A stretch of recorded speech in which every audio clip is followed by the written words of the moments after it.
Donc oui, c'est super important de ne pas se dire, oui, le pouvoir d'achat, je l'ai et tout quand j'arrive en Afrique. Les choses sont devenues chères, très, très, très, très chères. Je viens de vous prendre le cas de ces centres commerciaux. Vaut mieux peut-être aller faire tes courses au marché, parce qu'au marché, même si, bon, l'environnement, en tout cas, en ce qui me concerne, je trouve que les marchés peuvent mieux faire. C'est-à-dire que les marchés peuvent être mieux organisés. Donc, du coup, quand j'arrive, j'aime pas trop, même si, voilà, je veux y être parce que c'est des bons souvenirs. Réduire certaines choses parce que tu as un focus investissement en route et ne pas aller te perdre à vivre une vie de classe moyenne supérieure alors que tu as tes investissements à faire. C'est de ça que je parle en fait ici. Et que sur place également, tu as une bonne classe supérieure et une bonne classe moyenne supérieure qui, elle, claque l'argent. On ne sait pas où cet argent vient, mais en tout cas, quand tu vois les gens qui sont vraiment très pauvres parfois à côté, tu te dis, mais et eux qui ont tout cet argent-là, des milliers, tu les vois claquer de l'argent, mais tu te dis, mais attends, et toi, tu arrives, tu veux suivre ça? Non. Salut les amis, salut la famille, comment allez-vous? Vous voyez bien que je suis rentrée d'Afrique et je suis vraiment heureuse de revenir vers vous dans un nouvel univers. Toutes les vidéos que j'ai faites dernièrement étaient des vidéos où j'étais en escapade en Afrique. Quoique l'escapade ne s'est pas vraiment passée comme je voulais, car j'ai passé beaucoup de temps, beaucoup plus de temps à vous montrer ce que je faisais sur place. Mes épopées en Afrique ne sont pas terminées. Cette vidéo pour juste déjà relever un point spécial que j'ai eu à remarquer en Afrique. Et je voulais vraiment, je tenais à vous en parler ici, car j'ai toutes les vidéos que j'ai eu à faire dans le chantier. J'ai eu pas mal de retours, beaucoup de retours même, des commentaires agréables, des commentaires désagréables, des commentaires qui viennent de vos cœurs, de l'élan de votre cœur. Donc, c'est tout ce que j'apprécie, hein, vous voyez. Donc, allez droit au but, dites ce que vous pensez. Et c'est ça aussi qui fait l'avantage, c'est ça qui donne de l'engouement au débat. Donc, n'hésitez pas à mettre vos commentaires. D'ailleurs, je vous invite ici tout de suite à émettre vos commentaires à la fin de la vidéo ou même pendant que vous la regardez. J'allais m'attarder sur certains de ces commentaires-là. Ça fera l'objet de plusieurs vidéos à venir. Mais pour l'heure, pour cette vidéo-ci, je tenais à faire une petite remarque, un petit aparté. Je ne sais pas si je peux appeler ça aparté ou je ne sais même pas comment je peux appeler ça. Un retour d'expérience, hein, que peut-être vous également, vous avez déjà eu quand vous êtes en Afrique. Je parle d'une expérience personnelle, cette fois. Avec le background qui est le mien, je ne vais pas beaucoup entrer dans les détails.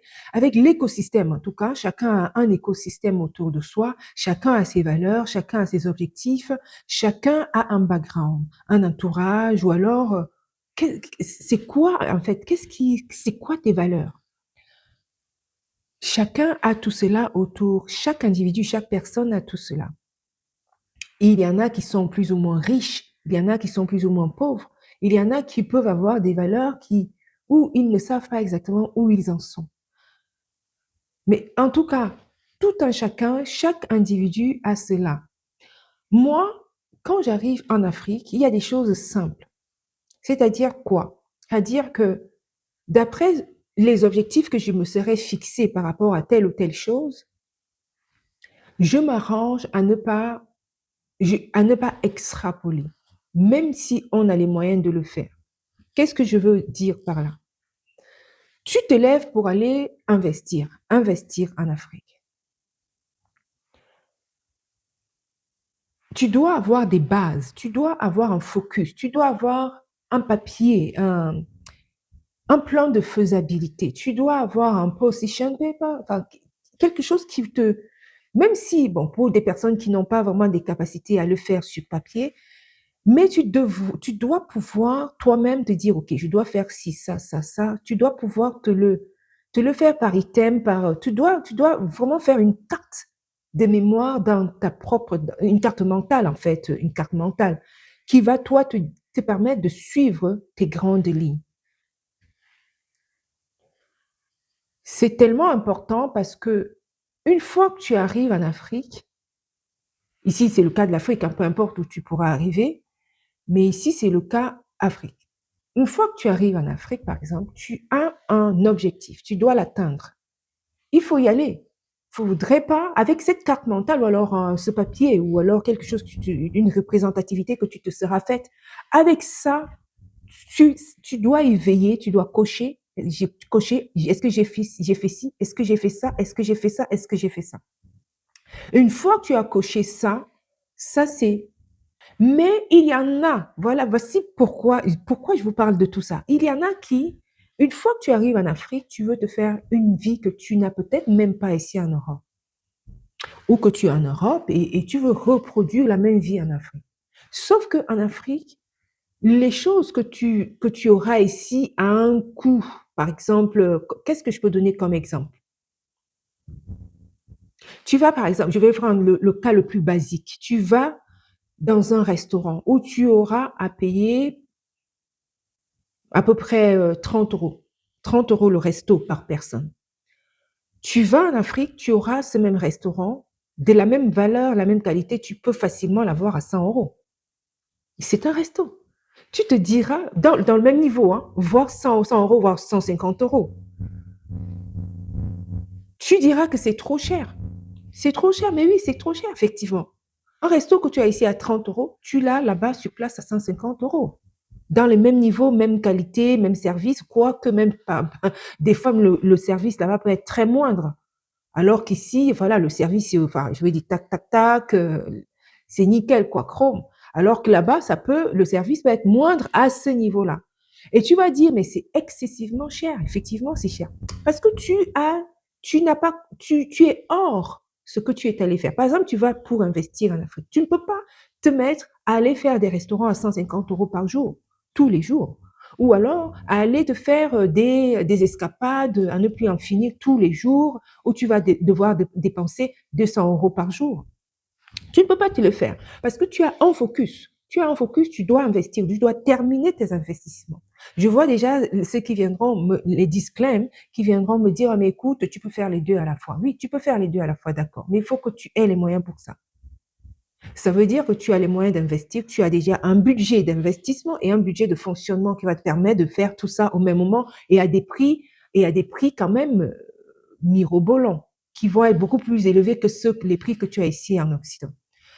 C'est donc important vraiment de pouvoir séparer. Pour moi, mon conseil, c'est de séparer les choses. Séparer les choses, de se dire, OK, je suis là pour un temps d'investissement et je vais pouvoir profiter à un moment donné, même si tu as des budgets qui le font, et veiller sur ces budgets-là, parce que le temps d'escapade et de belle vie peut rapidement prendre le dessus sur ton temps d'investissement. C'est-à-dire que tout ton argent peut du coup aller dans ton fonctionnement de tous les jours pour faire la belle vie et par rapport aux investissements que tu allais faire sur place. D'où tu auras certaines personnes qui arrivent en Afrique et se disent, mais écoute, je suis venu investir, je n'ai jamais réussi. Et non seulement parce que dans les chantiers, on va te le faire dur, on va te le faire dur.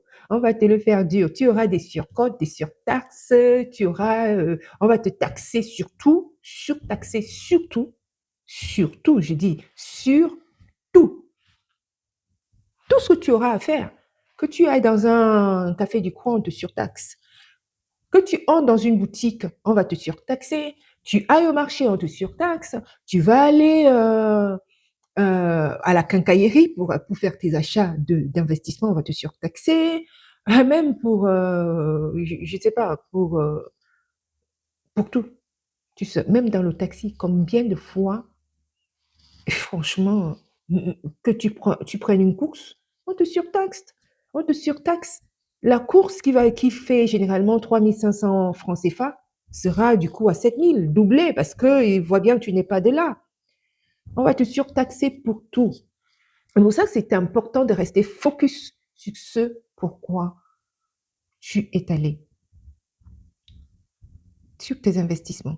Tellement important. Et de ne pas extrapoler, de ne pas commencer à mener une vie que tu n'as pas, que tu ne peux pas te permettre pour l'instant T. Et que toi, tu es là pour focus sur ton investissement. Focus sur ce que tu es venu faire, simplement. Que tu n'as pas besoin de faire autre chose que ça.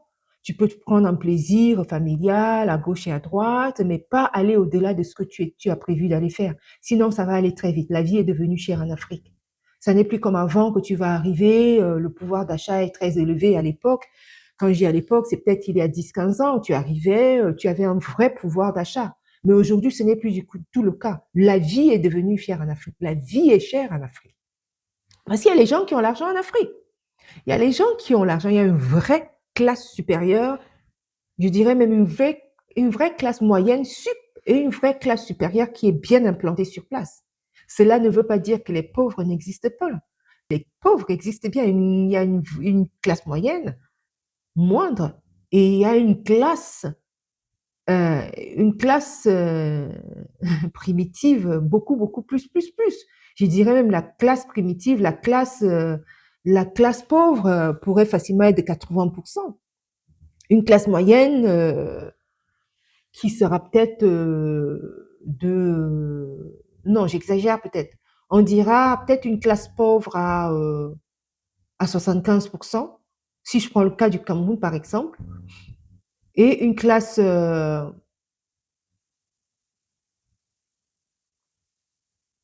moyenne à 15%, une classe moyenne sup à 5%, une classe supérieure à 5% ou à 3%.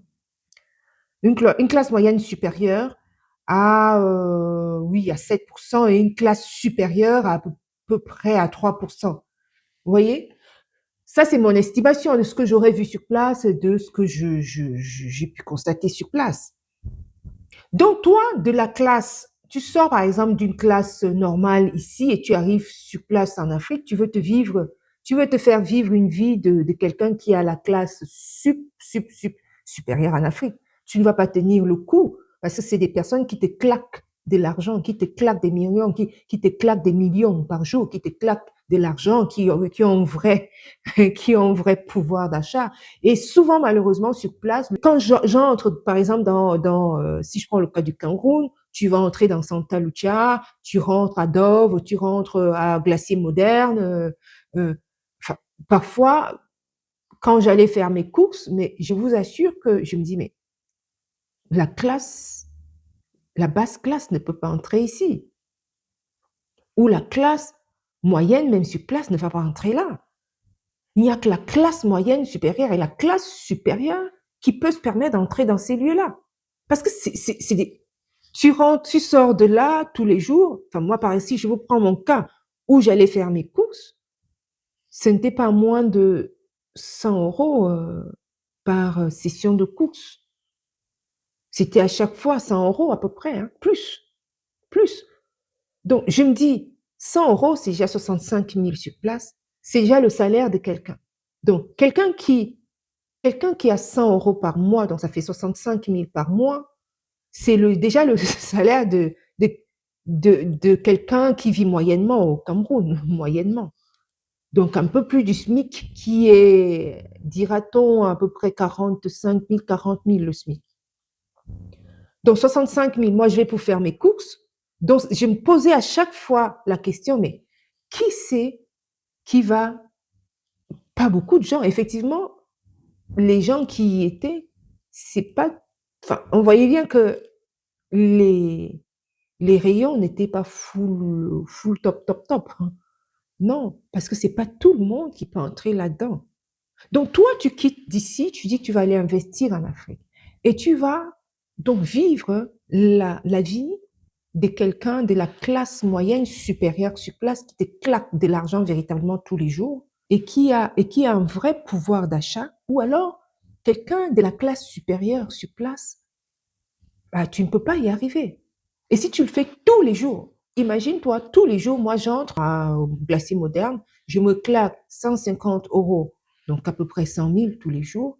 Enfin, même si je me suis fait un budget d'alimentation de 3 000 euros en un mois, bon, je réfléchis quand même vite fait. Je me dis, mais écoute, je vais pas aller me claquer 150 euros tous les jours au Glacier Moderne ou alors à Dove, je sais pas, Santa Lucia tous les jours. alors que j'ai mes investissements. Le compte est vite fait, rapidement fait. Et en plus, moi, j'aime les choses du pays. J'aime manger africain quand j'arrive en Afrique. D'ailleurs, pour revenir à mon Sénégal, quand je suis arrivée au Sénégal, j'étais tellement choquée de voir que, mais dis donc, oh, mais c'est comme en Europe. Enfin, je veux dire, on mange comme en Europe. Non, c'est la seule chose, le seul bémol négatif que j'ai eu au Sénégal, c'est l'alimentation, surtout pour quelqu'un qui vient du Cameroun originellement. Donc, c'est vraiment le seul bémol négatif que j'ai eu au Sénégal, mais le reste n'était que full, top, top, top, les éclairs, les étoiles aux yeux pour le Sénégal.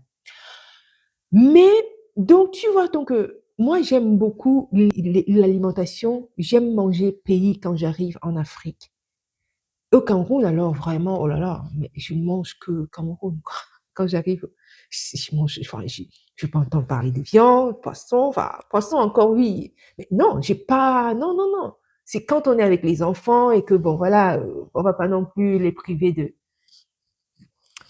Mais quand je suis, voilà, je me régale à fond de l'alimentation du pays, quoi. Donc, je vais pas aller, moi, à Dove tous les jours pour claquer 150 euros par jour. Ah non, pas du tout. Même si j'ai un budget de 3000 euros par 3000 euros, environ 2 millions de francs, mon budget course alimentaire quand j'arrive en Afrique, environ 3000 euros, donc 2 millions de francs CFA pour un mois. Ça veut dire que, quand même, c'est vite fait.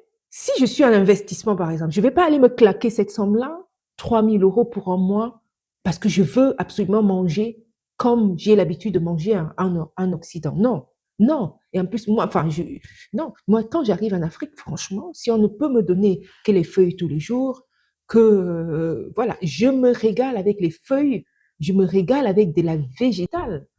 Tous les jours, je ne peux manger que ça, que ça, que ça, que ça, que ça. Donc, vite fait, je vais faire le calcul. Je vais me dire, mais écoute, j'ai pas besoin de claquer ces 3000 euros pour un mois pour l'alimentation. Il est hors de question que ce soit ça. Moi, je vais me claquer cet argent, je vais réajuster, je mets dans mes investissements. Et je prends à peu près à tout hasard, à tout va. Le compte sera vite fait. Je prends 300, 400 euros, je mets sur le compte alimentation et je ne mange que d'une foultitude d'aliments du pays. Ça, 3000 moins 400 euros, 450, il me restera environ 2500 euros, un peu plus de 2500 euros pour remettre dans mes investissements, vous voyez. Donc, surtout, ne pas aller se lancer dans une vie qui ne vaut pas la peine. Enfin, même si tu veux te donner la belle vie, donne-la si tu peux. Mais ça ne vaut peut-être pas la peine de claquer cet argent-là dans l'alimentation de la vie de la classe moyenne supérieure ou de la classe supérieure en Afrique et sortir de ces centres commerciaux avec des sommes, avec des réalisations, enfin, avec des paniers de courses qui ne valent pas la peine, qui peuvent peut-être permettre de faire des économies et de remettre ces économies-là au niveau de tes investissements et de ne pas retourner sans rien faire. Parce que beaucoup font souvent une erreur en se disant, mais écoute, je veux aller bien vivre, je veux vraiment aller vivre, quoi. Sauf que non, il faut vivre, certes, mais si tu as des investissements à faire à côté, faut peut-être faire le calcul tout de suite. Ou alors, pour ceux-là qui se disent, mais écoute, je n'ai pas l'opportunité, je n'ai pas souvent l'occasion de le faire en Europe, c'est l'occasion d'aller m'amuser. D'accord, tu peux le faire, mais quand même, bon, faut pas non plus donc faut pas non plus attendre que tes investissements vont décoller à un moment donné si tu veux vraiment le faire rapidement, quoi. Ou bien même à court et moyen terme. Si tu veux le faire à court et moyen terme, il faut peut-être penser que ça sera beaucoup plus long. À long terme, déterminer ce que tu es allé faire en Afrique. Donc oui, c'est super important de ne pas se dire, oui, le pouvoir d'achat, je l'ai et tout quand j'arrive en Afrique. Les choses sont devenues chères, très, très, très, très chères. Je viens de vous prendre le cas de ces centres commerciaux. Vaut mieux peut-être aller faire tes courses au marché, parce qu'au marché, même si, bon, l'environnement, en tout cas, en ce qui me concerne, je trouve que les marchés peuvent mieux faire. C'est-à-dire que les marchés peuvent être mieux organisés. Donc, du coup, quand j'arrive, j'aime pas trop, même si, voilà, je veux y être parce que c'est des souvenirs, enfin, c'est magnifique, enfin, c'est des bons souvenirs. Mais je n'aime pas, voilà, l'environnement peut être mieux organisé, en tout cas. Mais vaut mieux aller faire les marchés, vaut mieux réduire certaines choses parce que tu as un focus investissement en route que tu dois atteindre. Donc, c'est pas la peine d'aller te faire une vie resto tous les jours, escapade tous les jours, safari tous les jours. Bon, je reviens toujours à dire, si c'est ce que tu es allé faire, te gâter, faire de la belle vie, tant mieux. Mais si tu as des investissements en plus à côté à réaliser, à court et moyen terme, il vaut mieux réajuster et de ne pas passer, de ne pas dépenser tout ton argent à faire ça. C'est de ça que je parle. Mais si tu as pour, voilà, si tu es juste pour aller pour t'amuser, mais tant mieux, il n'y a pas de souci. Tu as prévu le budget pour ça, mais tant mieux, c'est très bien. Mais si tu n'as pas, si tu as 2 budgets à respecter, il vaut vraiment vaut mieux réajuster les choses et ne pas aller te perdre à vivre une vie de classe moyenne supérieure alors que tu as tes investissements à faire. C'est de ça que je parle en fait ici. Et que sur place également, ce que je continue à ajouter, c'est que sur place également, tu as une bonne classe supérieure et une bonne classe moyenne supérieure qui, elle, claque l'argent. On ne sait pas où, on ne sait pas où cet argent vient, mais en tout cas, quand tu vois les gens qui sont vraiment très pauvres parfois à côté, tu te dis, mais et eux qui ont tout cet argent-là, des milliers, des milliers, des milliers, qui tu les vois claquer de l'argent, mais tu te dis, mais attends, et toi, tu arrives, tu veux suivre ça. Non, ça n'est peut-être pas le moment de suivre ça. Finis tes investissements et ensuite tu peux te mener la vie que tu veux sur place. Surtout pour des personnes qui sont en investissement peut-être d'entreprise ou investissement, oui, de mettre en place quoi, des fermes, mettre en place une société peut-être de voitures, enfin je sais pas, peu importe l'investissement que tu veux mettre en place en Afrique. Il vaut mieux peut-être déjà te concentrer à ça que de vouloir vivre une vie qui va te prendre tout cet argent que tu es allé justement pour mettre sur tes investissements. Voilà, sur place, il y a, je me répète encore, des gens qui dépensent et qui font fluctuer le marché. Les choses sont devenues chères en Afrique. Hein. Les choses sont devenues chères. Et les gens sur place, la classe moyenne supérieure et la classe moyenne. Toi, tu vas aller, soi-disant, suivre ce rythme de vie-là, sans compter la famille qui est derrière pour te dire, ah, fais-moi ci, fais ça, ou les amis également qui sont aussi derrière, où tu dois gérer tout le monde. Tu arrives au resto, c'est toi qui gères, parce que les gens te regardent, mais tu es obligé, enfin, obligé, tu dois le faire. Donc, tu as tout ça, tous ces à côté-là, eh bien, attention, attention, encore attention.